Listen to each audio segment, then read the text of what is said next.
America does not learn about the war all at once. The information arrives unevenly, like broken signals drifting across the country.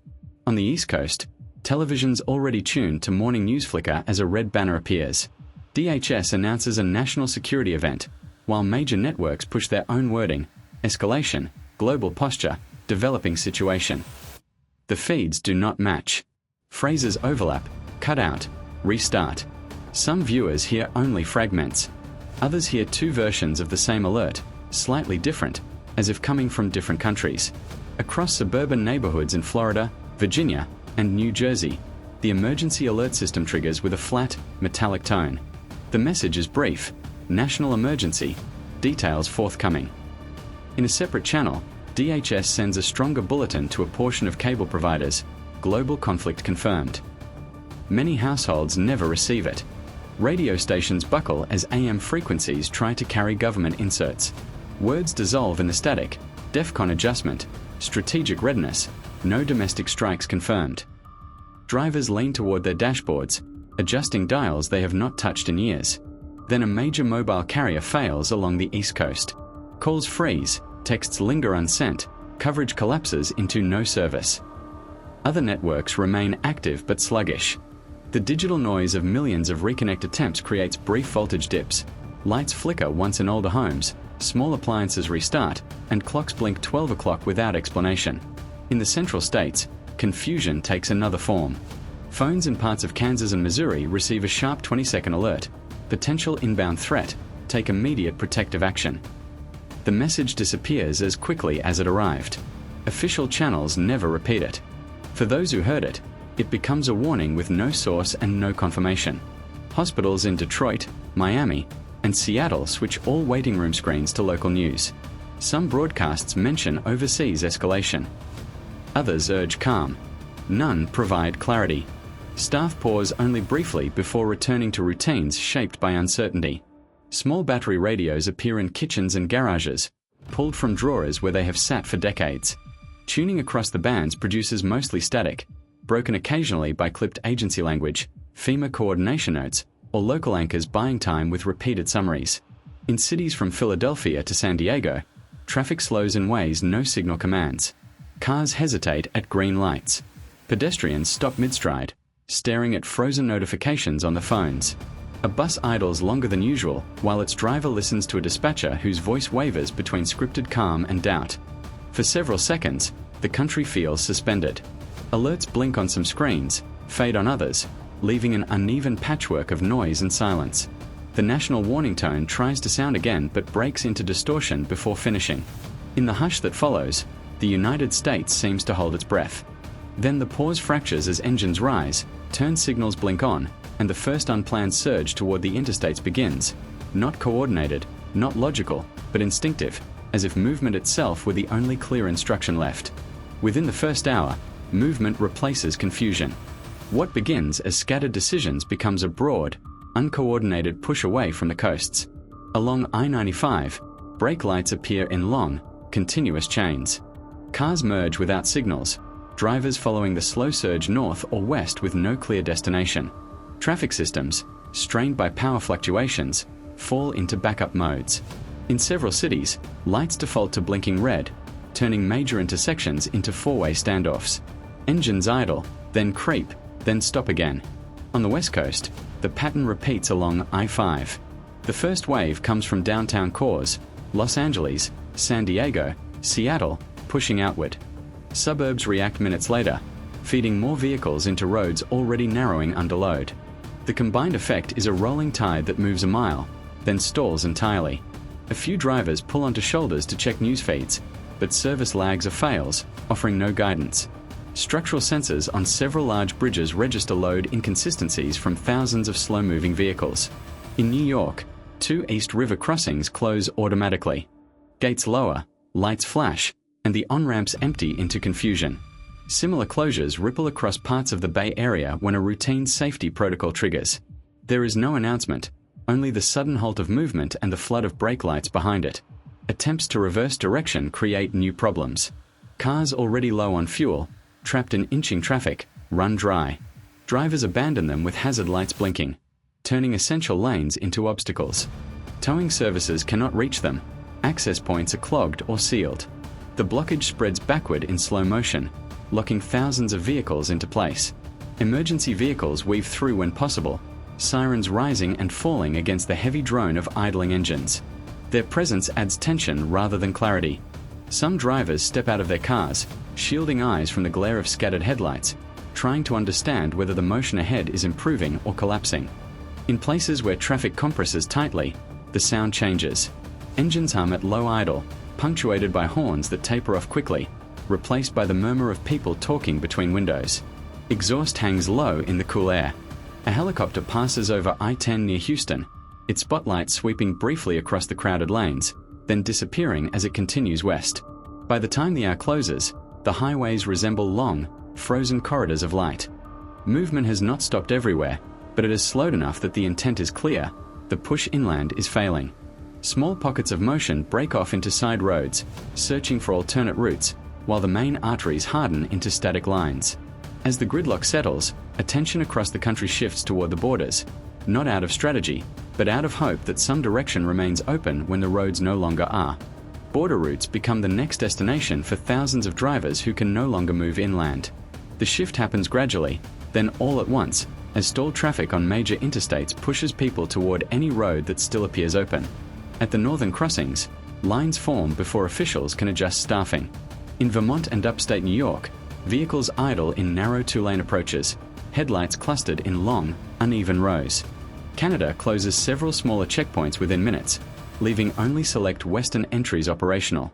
Drivers who reach sealed gates sit in silence before turning back, joining new lines that form behind them. In Washington and Michigan, the pace slows to a crawl. Fog settles along the water, and the bridges toward Ontario fill with cars barely moving at all. Some travelers step out briefly, listening to the distant throb of helicopters and the muffled voices of border agents trying to control mixed instructions coming from Ottawa and Washington. Toward the south, the pattern is different.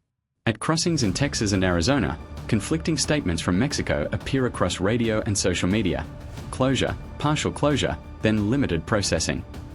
Each update lasts minutes before being replaced. The inconsistency freezes traffic more effectively than any barrier.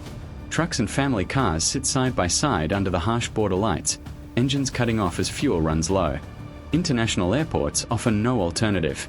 By the second hour, terminals shift fully to military authority. Departure boards freeze, then go dark. Civilian flights already in the air are diverted or held in holding patterns.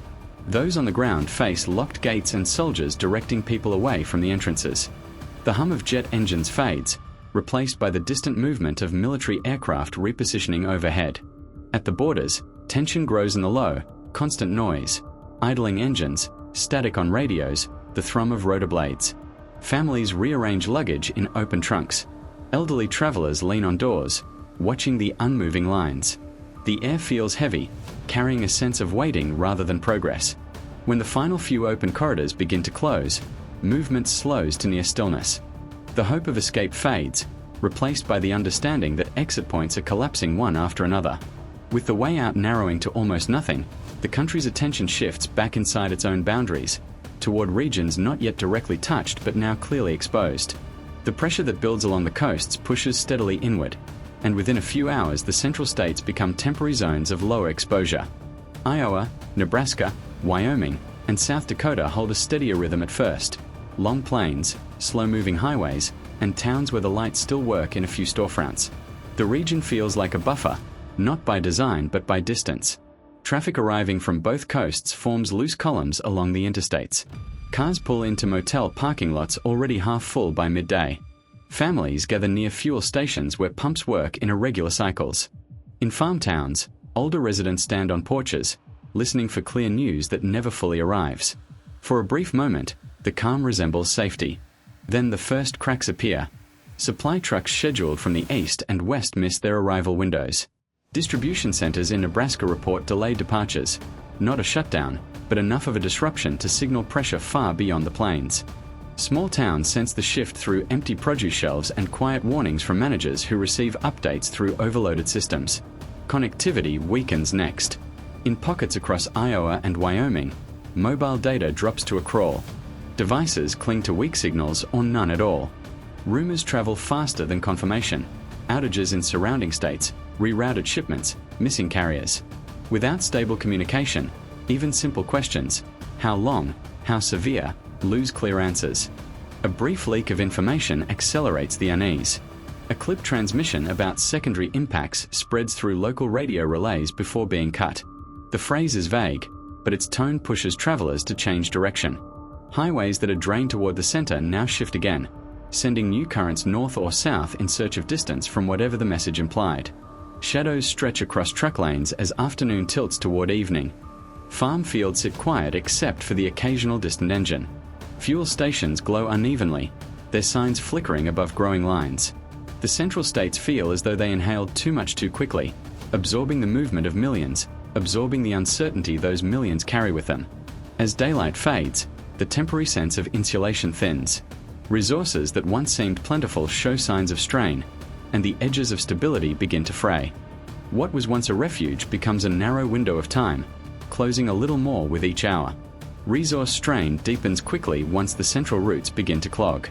The first signs appear in Kansas and Oklahoma, where major logistics hubs slow to a halt. Warehouses that usually run in steady cycles switch to partial operations.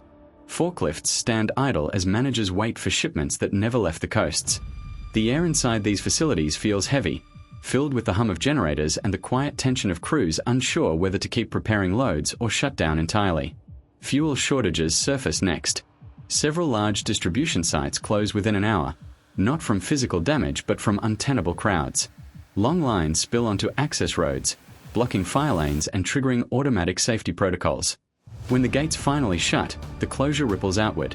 Stations along the highways empty faster, their pumps clicking dry while headlights gather in clusters, waiting for a delivery that is no longer on its way. Military prioritization accelerates the imbalance. Federal transport corridors shift toward defense supply routes, pulling freight capacity away from civilian channels. Trucks once bound for hospitals or regional centers are rerouted toward airbases, leaving small towns with dwindling inventories. Medicine, in particular, becomes scarce. Several central hospitals report incomplete resupply cycles. Their usual vendors are stuck behind bottlenecks on eastern interstates or halted entirely along mountain passes. Atmosphere reflects the strain. Rural highways carry unsteady lines of vehicles diverting onto county roads to bypass the gridlocked interstates. Some drivers follow unofficial detours toward quieter towns, guided only by faint radio fragments. Abandoned pumps flicker in the dark, their signs half-lit against isolated parking lots. In the gaps between static, radio chatter feels thin and unreliable. Short bursts of information followed by long stretches of silence. By the 12th hour, mobility itself becomes uncertain. The collapse does not come all at once. It settles in gradually, as stations run dry, as warehouses dim their lights, as hospitals ration supplies. Moving from one town to the next requires more fuel than many can spare. The country enters a stage where the challenge is no longer distance, but the simple ability to keep going at all. By the 12th hour, the national map begins to break into uneven patches of stability. The fragmentation is subtle at first. A few towns in the Appalachians retain steady electricity through isolated hydropower lines. Parts of the Rockies hold onto service thanks to hardened substations built for winter resilience. These areas glow as small pockets of light on an otherwise dim grid, standing out against wide regions already fading into darkness. Radio silence grows across several central states. Not from deliberate shutdowns, but from overloaded repeaters and severed routing paths. Entire counties hear nothing but static, the silence stretching for miles in every direction. Without updates, movement slows. Groups that once followed the highways begin settling in whatever town still has a lit sign, a working pump, or a medical outpost with minimal supplies. The great flows of cars that once stretched across interstate lines thin out until only single vehicles appear at long intervals. Atmosphere shifts decisively. The empty roads seem wider than before, stretching through fields and forests without interruption. Small settlements stand dimly lit, yellow bulbs over porches, an open diner powered by a backup generator, a community hall with its windows glowing like a beacon. Overhead, the sky remains mostly undisturbed except for the occasional distant aircraft, its engine a faint thread of sound crossing long, quiet valleys. Patterns of movement dissolve. People no longer head toward a single direction. Instead, they gather in clusters where conditions feel survivable. A few mountain towns absorb travelers until resources tighten. while some rural pockets keep functioning due to low demand and local power sources. The country takes on a layered rhythm, bright segments surrounded by vast stretches of muted twilight, each region following its own pace. By the 24th hour, the United States resembles a constellation of temporary refuges separated by silence. Some areas hum with faint stability, others remain dark, without signal or movement. Millions of people pause where they are, choosing stillness over uncertainty. The day ends not with resolution, but with a halt, an entire nation suspended between fading systems and the hope that any light still burning might hold long enough for what comes next.